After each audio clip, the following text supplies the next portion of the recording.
and welcome back, everybody, to the DanJohnUniversity.com podcast.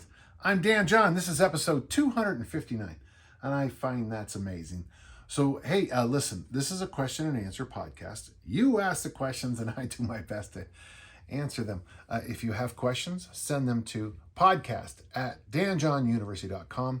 That's podcast@DanJohnUniversity.com. I do my best to answer each and every question.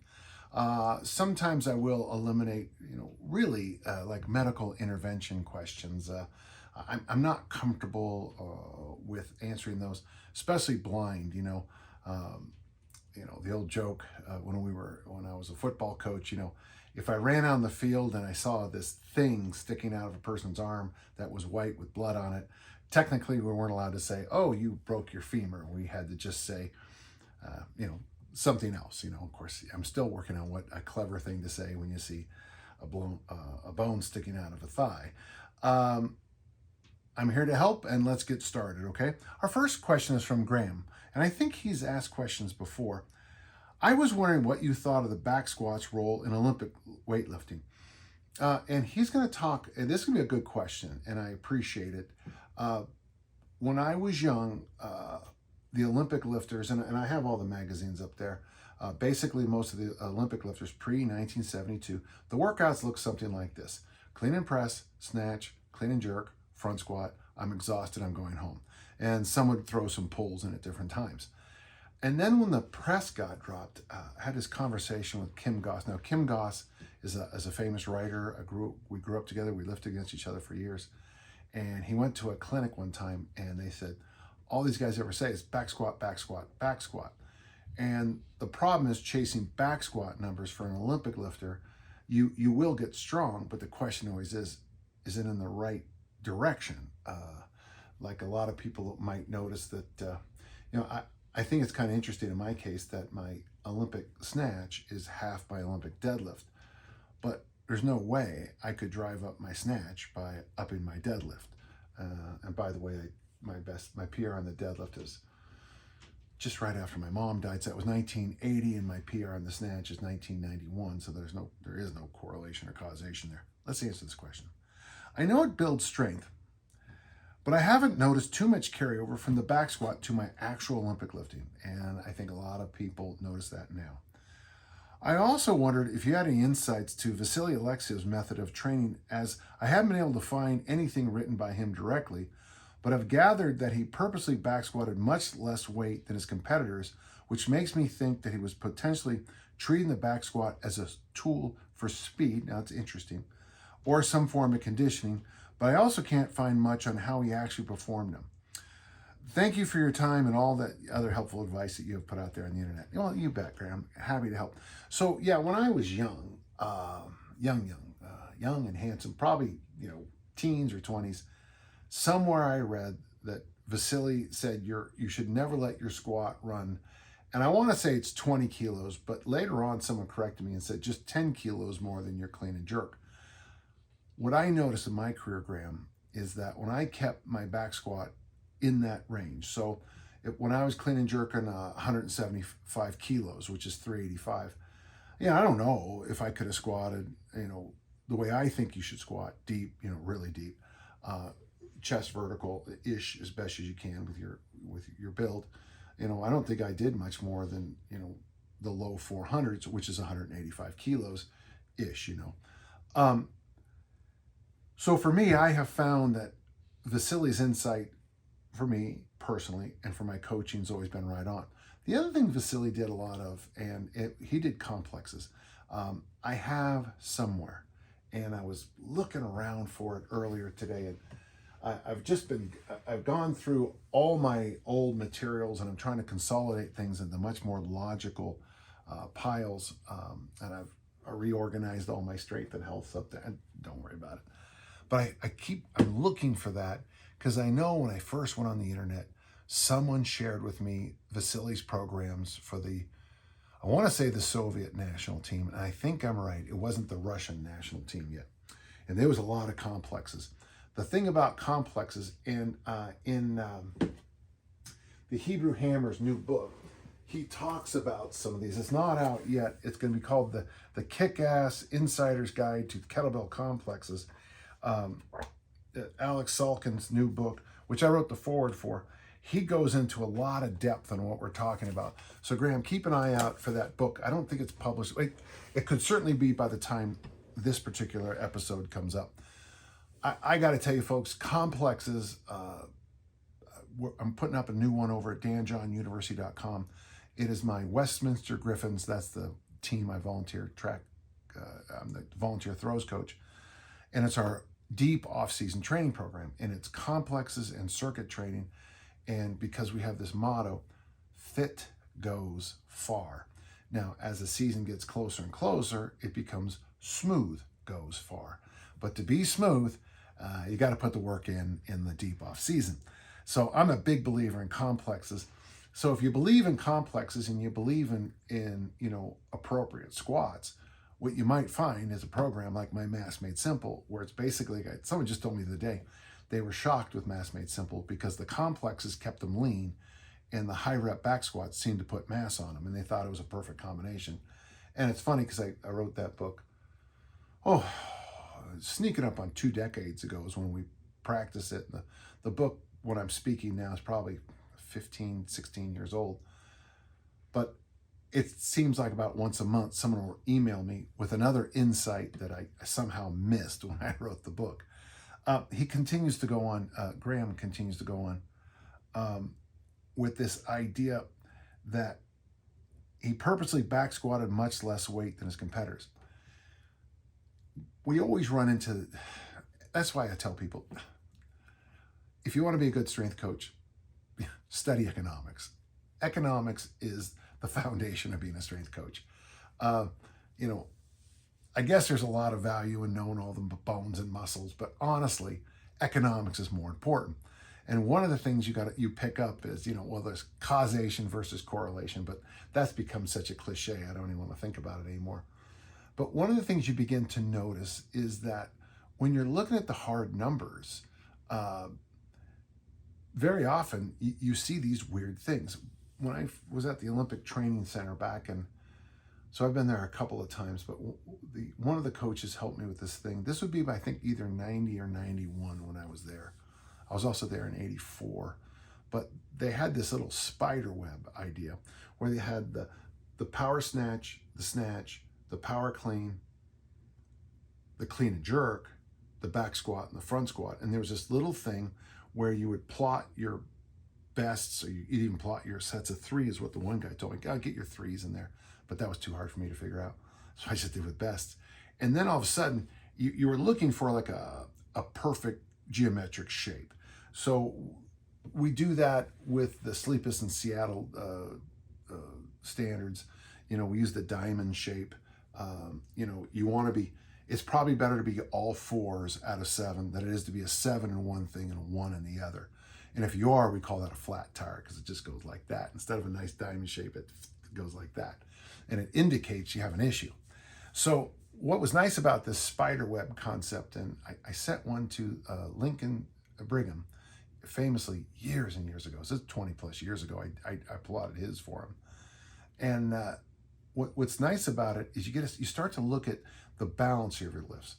If you're an Olympic lifter, the key is this: how much do you total on the platform? If you're a power lifter, the key is this: how much do you total on the platform? Now with powerlifting, there's a lot of different federations, so I don't want to speak too much because the squat thing changes, the squat rack itself changes, the amount of equipment changes, and some other things change too. But on Olympic lifting, as I speak right now, it is the total. It's your snatch and your clean and jerk. So what you want to see over your career, and I know when I say this, it sounds so simple, but you want to see your total number go up. Now, in my career, there were times when my snatch really took off, and there were times when my clean and jerk really shot up. But I would look sometimes and realize that, that my numbers were all askew. So I started to come up with these little formulas. Now, Dick Notmeyer is the one who got me going on this. But for example, he taught me that if I can front squat a weight for 3, I could easily clean and jerk it, which was fascinating because the way I'm built, that was a truism for me. So there's probably listeners who are Olympic lifters out there who are just shaking their head and going, no, nope, nope. Every time I up my back squat, my total goes up. Okay, good. For many of us, and actually I get a lot of influence from Nick Horton with his great insights on utilizing intermittent fasting with Olympic lifting to lose body fat, which is fascinating. For most of us who are just normal people who enjoy things, the front squat and the squat snatch are usually the two exercises that'll give you kind of the most feedback over time. I've always noticed that as my front squat goes up, my Olympic lift total goes up because I can clean and jerk more. So about the back squat and Vasily Alexiev's great insights on complex training and keeping the back squat low. This might be a case of, your mileage may vary kind of thing. But for a lot of our listeners who are just, gentlemen and gentle persons, gentle ladies, Olympic lifters, watching your squat snatch and watching your front squat will probably be the two best training indicators on how your total will be in a weightlifting meet. Why he came up with that insight is the same reason anytime I ever sit down with someone who's great. I've had lots and lots of meals with Yuri Sadiq, the world record holder in the hammer, Brian Oldfield, the great shot putter, John Powell, of course. If you come to my house after he died, I got a whole bunch of his stuff. When you sit down with the best people in the world, hammer, shot put, discus, very often they'll say a few things that make you go, wow, that's pretty simple. When you sit down with the greatest weightlifter of all time, and you could argue Vasily is in that discussion. He certainly had his issues with bombing late in his career, but hey, we all do. Very often they will say things to you that make it so simple that you'll just go, why have I been chasing all these other options and routes?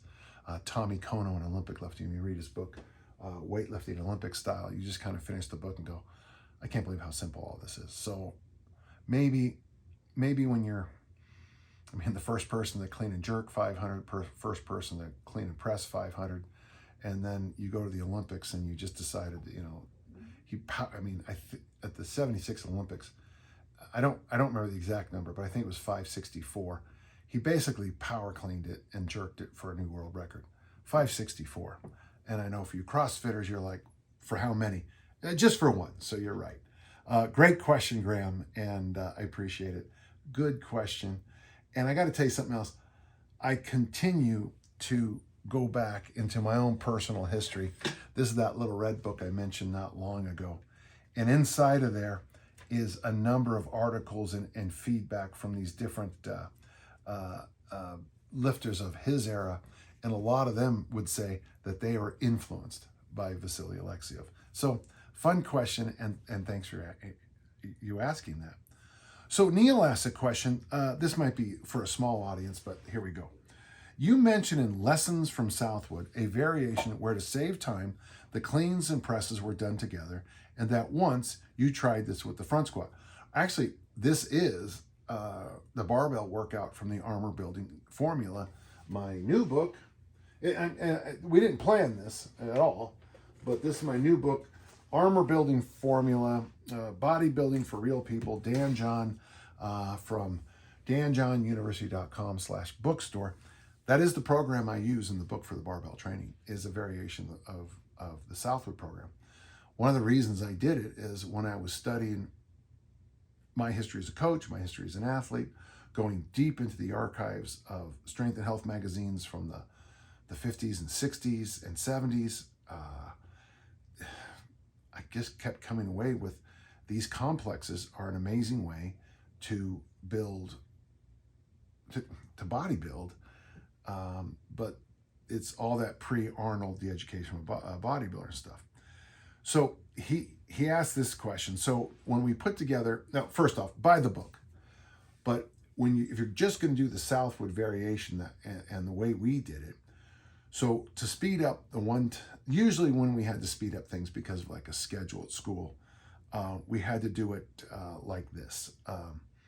So a general day, we would do power clean, set of 8, set of 6, set of 4 in a cohort. We'd finish that.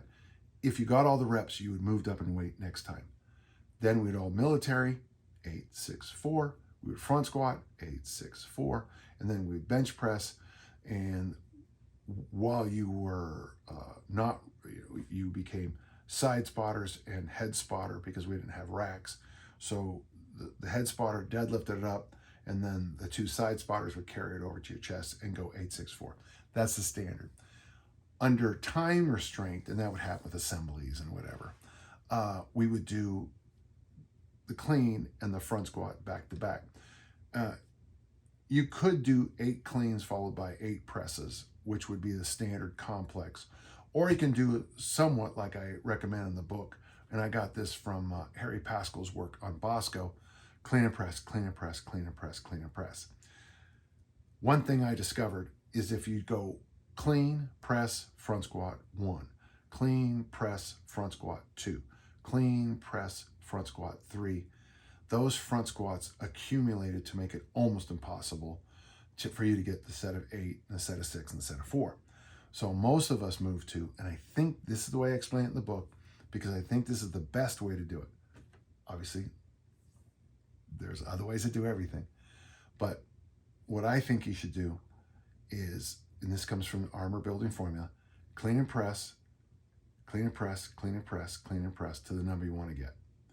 After you get that last clean and press, you bring the weight down, and then you do the front squats.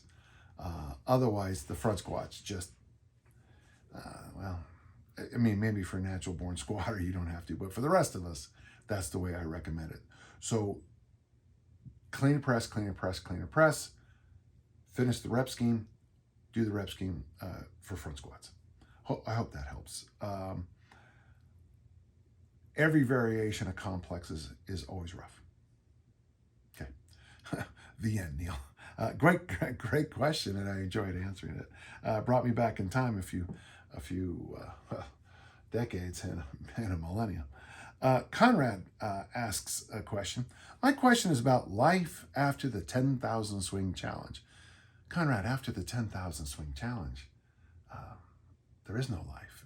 It's just a constant joy and constant happiness. I'm currently 3,000 reps in with the 16K kettlebell, and I was really enjoying it with the accompanying exercises to do in between rounds of swings. It got me thinking about other 30-day style challenges or longer and programs to do after this, as I really like the simplicity and mental toughness aspects. Do you have anything similar to this challenge to recommend once I've completed this challenge? Well, the nice thing about swings and the 10,000 swing challenge, is it's one exercise, that's the challenge, and then you sprinkle in other things if you feel like it. Once you slide over into the other challenges I have, or the other challenges we do, then you have to, it's a little bit broader and bigger. Ozzy was recommended to me that I maybe talk about the armor building complex challenge, which a number of people have done it. But I have found through my experience and through the experience of many others that the armor building complex basically works best 2 days, 2 times a week the first week, once the second, 2 times a week the third, once the fourth. It just seems to work best. I do have some other workouts that if you really want to dive into, the one I think would be an interesting challenge, it's called the humane burpee. Now, I wouldn't recommend the standard perfect tough one. That would be this. You do 15 swings, you do 10 goblet squats, you do 10 push-ups, 15 swings, 9 goblet squats, 9 push-ups, 15, 8, 8, 15, all the way down to 15, 1, 1. But I think this would be an interesting challenge, and I think you probably could do it for 20 workouts in 4 weeks, so 5 days a week. 15 swings, 5 goblet squats, 5 push-ups, 15 swings, 4 goblet squats, 4 push-ups, 15 swings, 3 goblet squats, 3 push-ups, 15 swings, 2 goblet squats, 2 push-ups, 15 swings, 1 goblet squat, 1 push-up. You're going to end up with 75 swings, just 15 goblet squats and 15 push-ups. But man, that's to me a repeatable, doable workout. It might not take very long if you wish, if you're you're a better man than me, do the 10-10 variation. So that ends up being 150 swings, 55 goblet squats, 55 push-ups. I think that would be doable 3 days a week, and maybe if you want to get up to a round number, I don't know how the math is killing me here. But if you're doing it 2 or 3 days a week, I think it's doable. And you could probably do that for about 8 weeks before you just said, I'm just sick of this. But if you want to try the lighter version and just sprinkle in everything else on top of it, I'd like to see how this goes. If you're going to do, and if you're going to get the new book, Armor Building Formula, I mean, I have a good kettlebell program in there. And I would suggest at least looking at that for me, okay? Thank you. Good question again.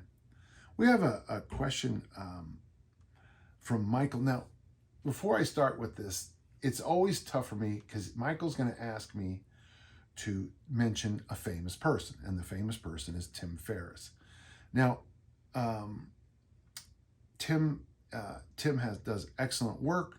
You know, what, about 14 years ago, maybe 13 years ago, when Tim came out with a thing like the slow carb diet or this minimalist thing, you know, everyone would lose their minds for a few weeks. And then he came out, the 4-Hour Work Week is an interesting book. And then the 4-Hour Body, has a lot of interesting things, a lot of hyperbole. And if Tim keeps threatening to have me on his podcast, I don't know why he doesn't. Someone will say, you ought to interview Dan John, and then on his podcast go, yeah, I got to do that. Tim, do that. One of the things I'll call him out for is there's a couple of chapters where he clearly has bites.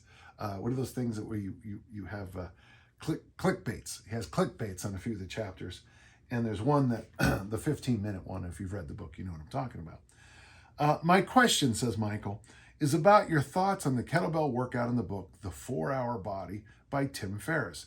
If you aren't familiar with it, the workout consists of 75 kettlebell swings on Monday and Friday. Once you can do all 75 in one set, you increase the weight. A set of 75 swings, yeah. I don't know what weight you're using. That's one set with 75. If you're quoting that right, that's a lot of swings in one set. You also do one set of 15 slow reps of an ab exercise. On Wednesday, you superset 3 sets of 5 in incline bench press and bent over rows. Then 2 sets of 6 reverse bicep curls. I did the program once years ago, along with a lot of walking, and I liked it. Michael, you just answered your question right there. You liked it, you added walking, and you enjoyed it. I seem to lose weight and not feel at all overtrained. I was wondering what you think about it, and if you see anything that should be changed or added. Well, as I recall in the book, this was that chapter. It has Pavel in it. I loaned out my copy of the book, and as you can see, I don't have it anymore because that's what always happens. This would be a kettlebell minimalist program sprinkled in with some traditional bodybuilding. Is it good? Yeah, I mean, 75, doing 75 swings here and there and twice a week and doing some, traditional, maybe a little bit minimalist bodybuilding, it's a good program. Having said that, for a lot of our listeners, they'll look at that and they'll say, that's just not enough for me. And a lot of our listeners will be like, this is a nice option and I'll look into it. This is the problem with commenting on other programs from other people is like, what do I think of it? I think that you liked it, Michael. And I think a lot of our readers might get something out of it, which is why I applaud the question. But I don't do it. I don't know it. I'm right now Olympic lifting 5 days a week, and I walk or ruck or heavy hands or combine those every day. I ride my bike every day. I'm getting in a lot of mileage in my walking, and I'm 67 and I feel good doing it. I wasn't trying to do that Saturday Night Live skit. I'm 67. My point is that sometimes you're going to find yourself in places in life where you need those minimal training programs. And sometimes in life, you're going to find yourself in those programs, but it's time to leap out. I like Tim's work. I really, and if Tim is listening, don't take this negative, but I really liked his travel advice, and you know, he had a couple of blogs, I guess they would be, on how to pack for trips, and I really found that very interesting. When my career with travel took off, I was a go-to on that. His slow carb diet, it's interesting because the people I've talked to have tried it. They have a total love-hate relationship. Real simple if you don't know it, folks. You have about a palm-sized piece of protein at every meal, a serving of beans, and a serving of vegetables every meal. If you're hungry, you do that again. You can eat 3, 4, 5, 6, 7, 8 times a day. A few people I know have tried the diet and discovered that they can't have beans that often. Though the one thing about beans, there is a short adaptation period. So, you know, if you suddenly went from no beans for 10 years to beans, a serving of beans 3 or 4 times a day, you know, for a week, there's going to be an adjustment there. I like the slow carb diet. It's one of those diets you look at and you nod like this a few times and say, yeah, that's a good idea. He also has in that diet, you have to avoid white bread, white sugar, and, you know, just standard things. And he also has a cheat day on it, which I never know what the nutritionists think of cheat days. Boy, it's a love-hate. And of course, he was very helpful early in the kettlebell movement because, you know, he spoke so highly of the kettlebell. So I appreciate his work. So for me to comment on this one workout, it's very small. There's not a lot to it. Having said that, if that's what you can get in, so that might be just one visit to the gym once a week to get that incline and rows and curl workout in, and the other one you just do in the, you know, cozy confines of your apartment, your motor home, or your, what do they call them, your caravan in England and Ireland. You know, you can get a lot. You know, you could travel the country doing that workout and enjoying it. Always remember with minimalist workouts, I think it's best to go into minimalist workouts after a long period of doing training, you know, lots of work. When you slide to minimalism, like I did in '91, from the advice of Jorn Svensson, the great Swedish discus thrower, I blossomed because I had all those years of complicated, complex training with lots and lots of moving parts. And when I slipped down to 2 days a week, 2 exercises and a few plyos, my body loved it and rebounded. So minimal training has great value. It's great if you don't have time, and many of our listeners don't. It's great if you've been training a lot of stuff a long time. I was doing the power lifts, the Olympic lifts, general bodybuilding, sprints, hills, throws, Highland Games. You know, when I eased off a little bit, I exploded. If you want to do a short experiment, give yourself 6 to 8 weeks again, Michael, and see how that goes. I think you'll find at the end of that 6 to 8 weeks, you'll be able to write back and say, this was good, and I need more here or less here. All right, thank you. Fun question, a little different, yeah. So Albert asks a question that I've answered here before. I currently work 2 jobs and have a little family. I can only train on Saturday and Sunday. What type of training would you do for those 2 days a week? And I'm positive you've answered this before, but is twice a week enough? Yeah, one of my first articles, and I'm sure it's on T Nation. It might be in Never Let Go. I think it's called Training for the Weekend Warrior. There is one little thing I'm going to ask you to add, Albert. Maybe on Wednesdays, do something. It could be, and I've had people who've done these workouts tell me that a couple sets of front squats or overhead squats or power cleans is all you need. But I do think you need to touch your equipment at least one other. It could be a 10-minute workout, 5-minute workout. Just get in and do a few things. Yes, I think it's possible just to train 2 days a week. Now, Marty Gallagher, of course, has people who only train 1 day a week, but they walk every day, and they also a big focus on nutrition. So you can make positive gains training 1 day a week. Again, it's not for everybody, and it doesn't work for everybody. And it's, I'm not saying, folks, stop just work out 1 day a week. I'm not. But if it works, you do it. What I did for people back when I first wrote this article is I was helping people who had full-time jobs compete at strongman games, Highland Games, Olympic lifting, and powerlifting. So on the weekend, I came up with what I thought was a good idea at first, and we can even make a few tweaks to it. So if you're an Olympic lifter, Saturday, you snatch, you clean and jerk, you do your jerks off the rack, and you do your front squats. Sunday, you come back, you do your power snatch, your power clean, your push jerk, and your back squat. Wednesday, you come in and do something else. That's how I originally planned it. So the pure lifts were 1 day, and the power variations were the next. One thing we figured out over time, it was probably better, probably want to snatch on both days. Now that was something I didn't think would be a thing, but it was. Snatch Saturday and snatch Sunday. On Saturday, clean and jerk, so basically you're having a weightlifting meet. And then after the clean and jerks, you would do that like the back squat, okay? So you're doing snatch, clean and jerk, and the back squat. So you're doing a power movement on that day too.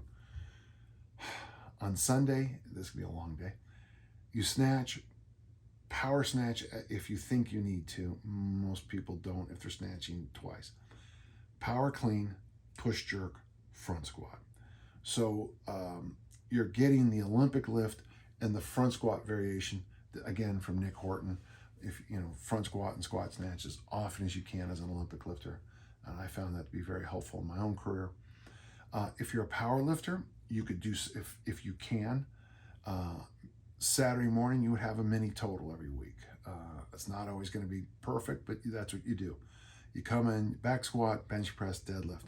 The next day, Sunday, that's the day you do variations. So box squat, the touch and go bench press, whatever, we used to call them towel bench presses. I think they're called block bench presses now. Bench presses with chains, deadlift variation. So Saturday, mini powerlifting meet, Sunday, auxiliary work.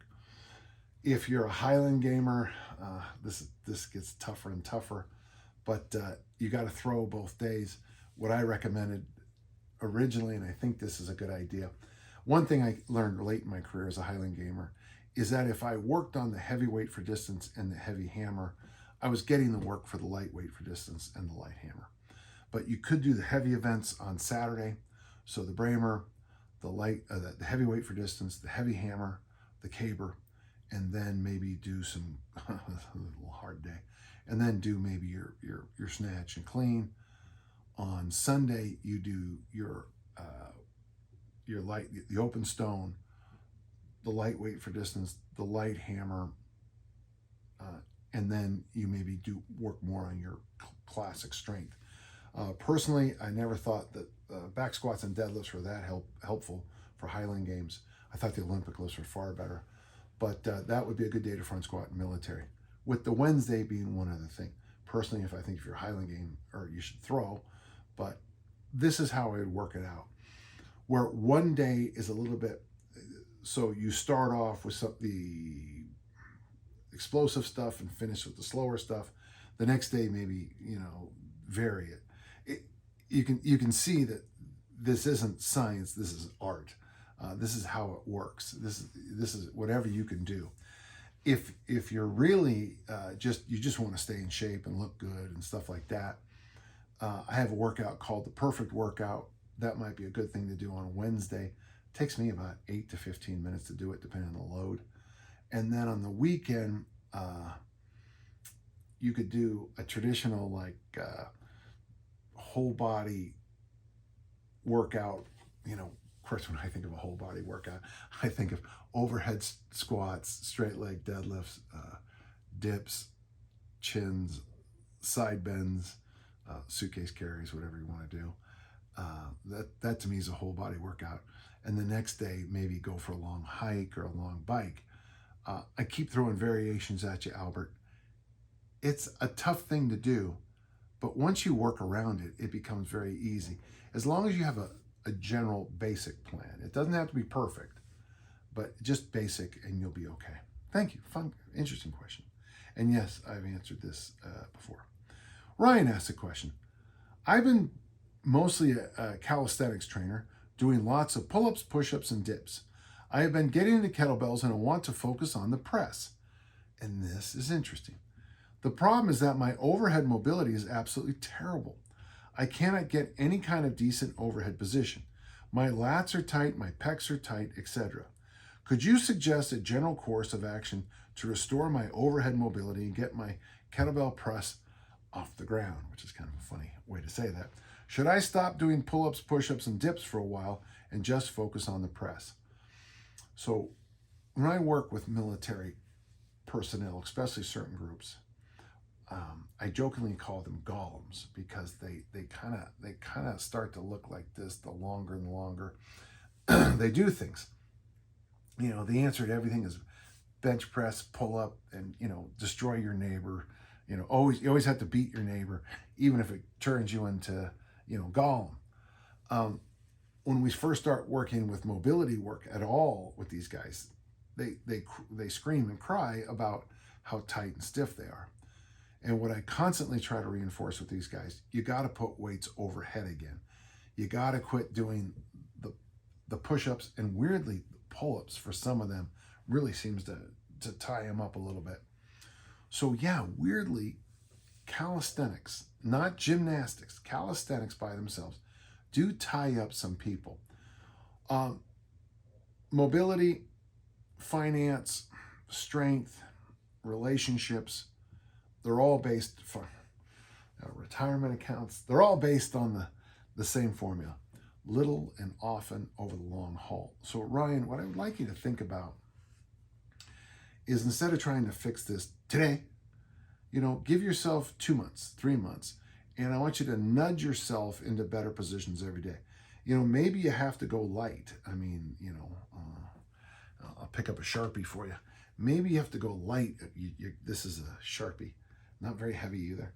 And just practice the position. And when you get into that place where everything starts to lock up, you know, think about it. Can you fix it by hanging from a bar? Just simply hanging. Can you fix it by doing Tim Anderson's original strength? Is there some secret mobility trick you can do? You just keep running through that. And then, you know, put 10 pounds, 10 kilos, doesn't matter. And then do a press later on and just see if you can slowly nudge your mobility and your press pattern into something that you can really build upon. You're not unusual on this. I could remember friends of mine who are wrestlers, and when we would start doing military presses, how much they struggled because the whole sport is here. I mean, I'm exaggerating a little bit, but you know, the whole sport is here, and of course the press is there, and it's the little opposite. You're not the first to deal with this, and I hope this helped. Thank you. So Michael has a question that I'm going to clean up a little bit for you. When following a program and you're unable to do the day's workout or the planned workouts for a few days, it is better to skip the days and move on through the program and pick up where you should be, or pause it until the disruption is handled and continue from where you were. You know, Michael, he has 2 questions. This is one of those questions that's really hard to answer. When you hear me answer questions on this podcast, one of the things you might pick up, and by the way, this isn't frustration at all, but it's like when someone sends me a book and it's a 2-year program for, you know, a martial artist, I just kind of laugh out loud. It's like, there's no martial artist in the world that's going to have a 2-year period without something coming up. You know, jam finger, a hurt shoulder, a funny knee or something. I work with a number of professional teams, and one of the strength coaches said to me a funny thing. They're doing easy strength, and they have a 2-week easy strength template. And he goes, it usually takes them about 6 weeks to do it. Wait, 6 weeks to do a 2-week program? I hope you're all listening, folks. 2 weeks should take 2 weeks. No. They have to put on their uniforms 162 times a year just for the regular season. They also have preseason games. They also have postseason games. And like one major leaguer told me one time, just putting on your uniform 162 times a year is hard. And I thought, well, it's kind of interesting to say that, because I remember as a teacher, constantly having that to iron shirts and make sure the tie matches and wearing a pair of pants that doesn't look like hell. Hard to do 190 days a year. It is. So what comes up? Well, you got to fly from Seattle to Tampa Bay to play a game. You have a double header and it's really hot and you're dehydrated, so you can't work out. You got hit by a fastball and your left arm can't straighten out to bench press, and you're doing some magic lotions to just play the game. Injuries, your hips hurt, you're different beds every night. Life happens. So that's why I generally like to work in 2-week blocks. Now, over at the website, we're adding my off-season discus throws program. And it's a 12-week program. But the truth is, we're in week 6, and I have one athlete who's not missed a day. But she's not missed a day being in California, Arizona, Florida. She's had a few issues with her other work. She's had a few things here and there. My other thrower, great little athlete, really hard worker. She's been on family trips, but she still gets to work in. So even at the collegiate level with All-Americans and conference champions, getting a 12-week program to work is a lot of, okay, do your best, compromise this. You're at a hotel gym that doesn't have kettlebells, it just has a bunch of dumbbells, and there's no barbell, and you're supposed to do one of my programs. Well, one of my athletes figured out how to do it. It wasn't perfect, but it got the job done. So for me, if you're in a program, the first thing I think you need to do is kind of fold your arms and go, okay, something's going to come up. Before you even start day one, just think, how am I going to handle this? If you're like doing a Marty Gallagher program where you cannot miss a single rep for the whole program, Marty's folding his arms and saying, you got to do this. You got to do that lift for that many reps. You'll notice that's why they're 8 to 12-week programs. If you're on another kind of program, you're not prepping for the World Championships, and it's a nice thing you read online. You spent $49 for a 6-page program that was cut and paste from some other thing. It's going to be different than getting ready for the Worlds. Generally, Michael, I argue this. If you miss a day, you pick up and you make that day and you move on. If you're doing my programs, I usually leave a lot of variation in there, because I live in a thing I call the real world.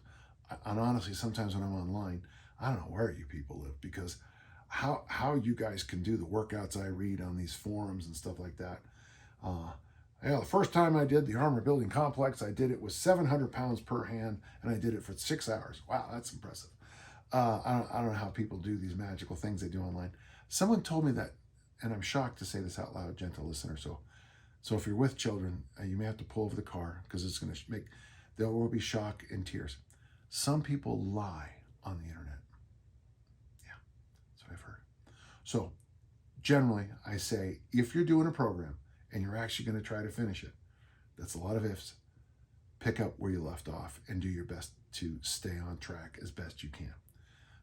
Michael has a follow-up question. Also, if you were to design a 4-week program that consisted of the What the Heck Exercises greatest hits, what would it be? Well, I actually kind of have a program already. It's funny, the king of the What the Heck effect exercises is the swings. But because the swing, interesting, I also found an article, but just a segue on the swing. I found an article from 1961 with John Grimmick, one of the first Mr. Americas, if not the first, demonstrating a swing. And folks, it looks nothing like I've ever seen before. So it's kind of fun because I have a new variation of the swing I'd never heard of. The problem with the swing is a lot of people do it wrong. And when you do the swing wrong, I think it opens you up for problems. My what the heck effect exercises are the following.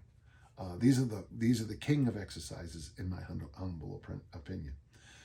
The half kneeling press, the hang, I think the hip thrust.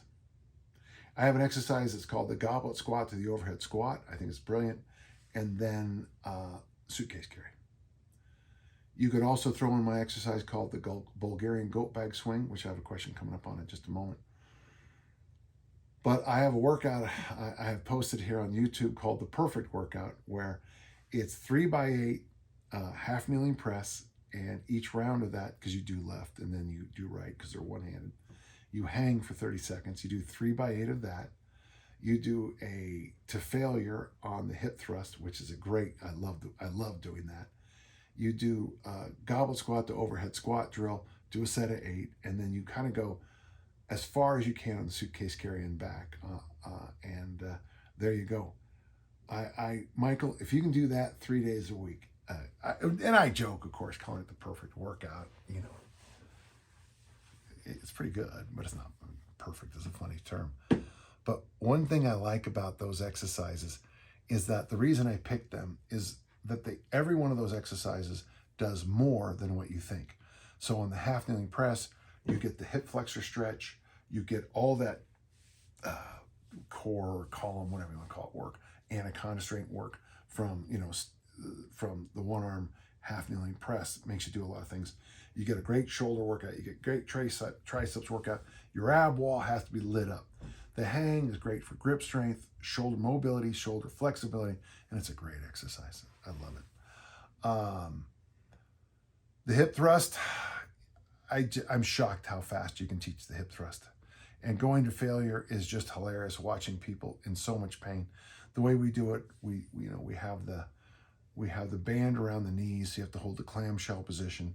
We have the band to activate the abs as you do it, and then we strip off the bands as you go. So, you get a set of 25 with the double bands, and your glutes are burning, and then they pull that first band off, and you got the, just one, and you just heat it up, and then they take that, so you just do them free. Oh. The goblet squat to overhead squat, I don't know what it is. It's a leg exercise, it's a mobility exercise, it's a flexibility exercise. And of course, Stu McGill and I had a conversation years ago, and I don't know if I can say this 100%, but if you could only do one thing, it'd be the suitcase carry. It's a great exercise. So there you go, Michael. I hope that helped. Thank you. Might be good to connect this podcast to the perfect workout somehow.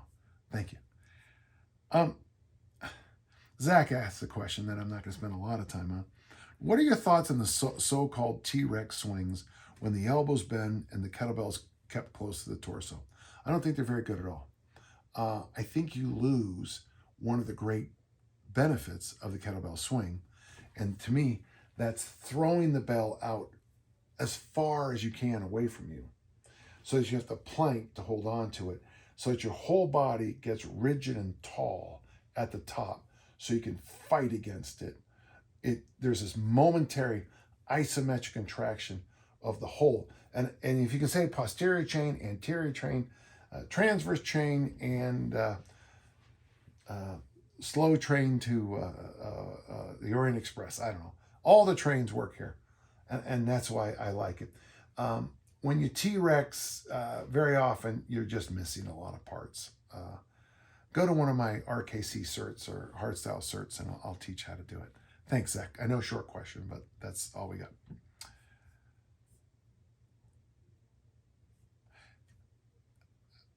We discussed this question before when it came to me, and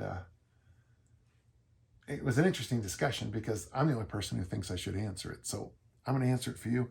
Oliver, I think it's a good question. My question involves around the use of the Bulgarian goat bag swing, and you're welcome for another exercise invented by me with a stupid name for the 10,000 swing challenge. Due to a back condition that cannot be fixed, it is unsafe to do ballistics with the kettlebell. However, the Bulgarian goat bag swing, he says, might work for him. Do you know of anyone who has used this in the challenge? No. And do I think it's a good idea? I think it's a great idea. Now, there's a downside, Oliver, and I'm just going to warn you. So when you're doing kettlebell swings, a set of 10 goes boom, boom, boom, boom, boom, boom, boom, boom, boom, boom, boom, 10, and then you put the weight down. It goes pretty quickly. When you do Bulgarians, it's hinge, plank, hinge, plank. So when you do the Bulgarian option, and if you don't know what I'm talking about, gentle listener, you can Google it and watch me demonstrate it. You can Google it and watch Brian demonstrate it here on my channel. Basically, you stick the bell of the kettlebell into your stomach. You grab it with a curl grip by the horns, and you do the swing by pushing your butt back and then lighten it up into a plank. I like the idea. I've never done it, but I'm going to warn you, it's going to take you a while to get through those 500 reps every day. Now, it takes me a while to get through the 500 reps every day because I'm breathing like I'm climbing a mountain, because I get very out of breath doing the 10,000 swing challenge, because that's what happens to me. But you're going to find it's going to take long. I will warn you that your hamstrings are going to be sore, and I applaud that, because if your hamstrings are sore, you're doing it right. If your back is sore, you're not. You're doing it wrong. Okay? And I don't want you to do swings wrong. I don't want you to do Bulgarians wrong. As you push back every rep, try to feel those hamstrings pull. And good luck on this. I'm excited to see how this goes, okay? So I'm just going to summarize this question really quickly. And I don't mean to be a jerk to Ed. Ed says this: I'm prepping for this SFG kettlebell certification in June. If you go to their site, there is a program there written by Dan John and Mike Warren Brown about how to prep for this. I'm a little surprised they didn't send this to you. One of the things I always do, Ed, is when people sign up for my kettlebell certs, I send them a letter with the program to prepare for this. Focusing on the snatch test. I started greasing the groove by doing 10 reps per arm during their breaks at work. That's interesting. Totaling 100 reps daily with a 24 kilo kettlebell. Although the test requires 20 kilos, I'm guessing it's age related here, huh? I plan to move up to 28 kilos soon. I prepped for the RKC with the 28. And when I nailed the snatch test, 100 reps with an oven mitt. So remember Pavel used to tell people to use an oven mitt to make snatches harder? I did the snatch test with oven mitts with the 28. I know, pretty cool. Do you think this training approach is effective? What else should I consider? I am eventually going to compete the 100 reps in a single session with the 20, but want to focus on building strength first. What do I think, Ed? I don't think it's... Ed, you're doing what you have to do, and I applaud that. Do I think it's a good idea? Well, if you pass the snatch test, then yes. But I just don't think this is... The snatch test is 5 minutes. And in that 5 minutes, you have to snatch, for you, a 20 kilo bell 100 times. So doing 10 reps here and 10 reps there, that's not 5 minutes. So I look at the snatch test as a track coach. So if you're a 400 meter runner for me and you run really fast for 390 meters and then fall on your face, you miss the whole point of the 400 meters. You got to get through 400 meters. So the first thing I get people to do in my gym is, I don't care what the bell is. It could be a 4 kilo, an 8 kilo, a 10, a 12. I would expect you, Ed, to be able to snatch. I'll give you the 10 kilo, and then we'll see can you get 100 reps with the 10 kilo in 5 minutes. If you can, maybe the next week we test you on the 12. And if you can, 16. And we test you. And then one of the workouts we do that's there on the site and there on danjohnuniversity.com, there's a funny story behind that article that Mike and I wrote, but we'll save it because it might not be, well, okay, we'll just save it. There is one workout where in my prep for the program, we do 3 sets of 100 in a day.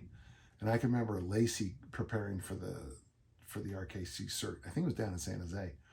And her workout, because we don't use the snatch test pedal, we use lighter. And I think she used the 10 and 12. And she was knocking out the sets in like 3 minutes, 100 reps in 3 minutes. So when she passed the RKC, she just kept going.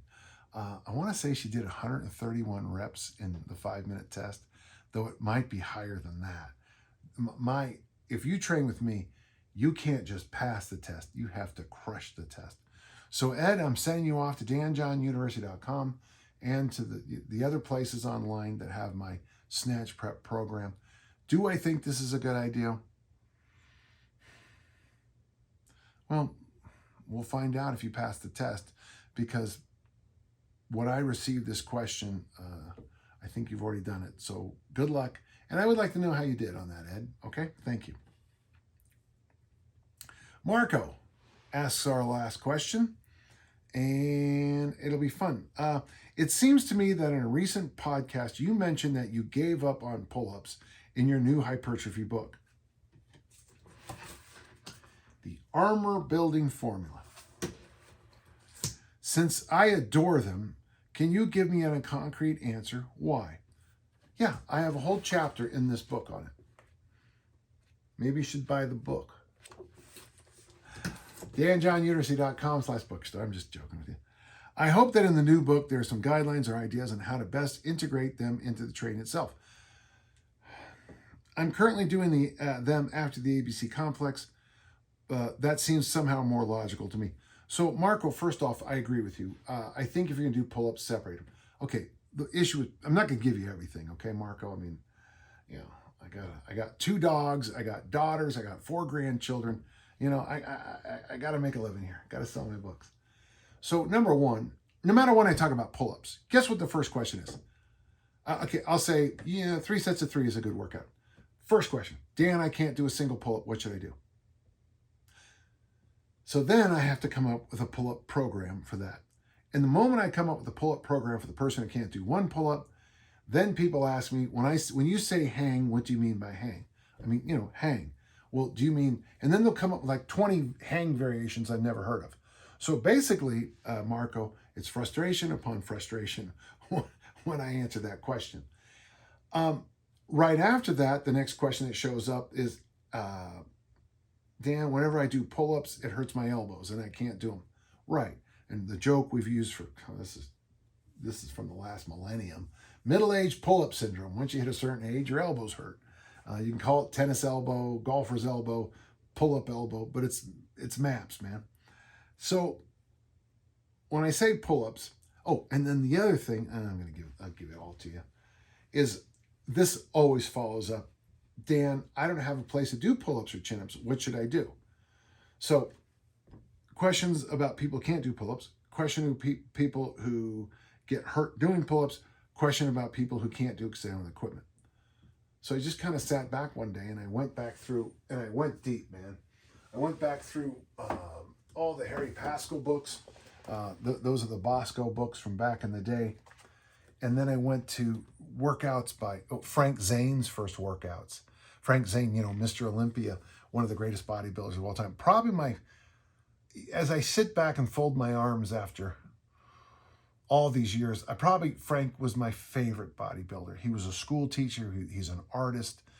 He was one of the people who really convinced me to get into meditation. His approach was always very scientific, very balanced. Yeah, he trained hard, man.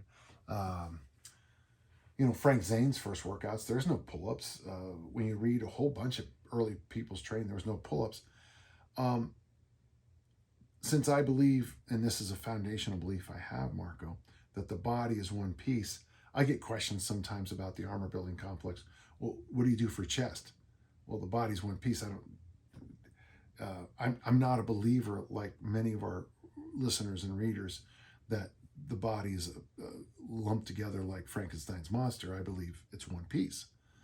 So for me, when you talk about lats, you talk about chest, I think you get them from traditional full body movements, the deadlift, the squat, the bench, the powerlifting movements, the clean and press, the snatch, the clean and jerk, the traditional Olympic lifts, your traditional power bodybuilding movements. I think you get it there. So why don't I talk about why am I starting to move a little bit away from the pull-up is because so many people have issues with it, so that when I'm looking at the 99% of the population, 99% of the, I mean, it goes back to the thing I say at every workshop, 1 in 20 people floss their teeth, 1 in 20 people exercise.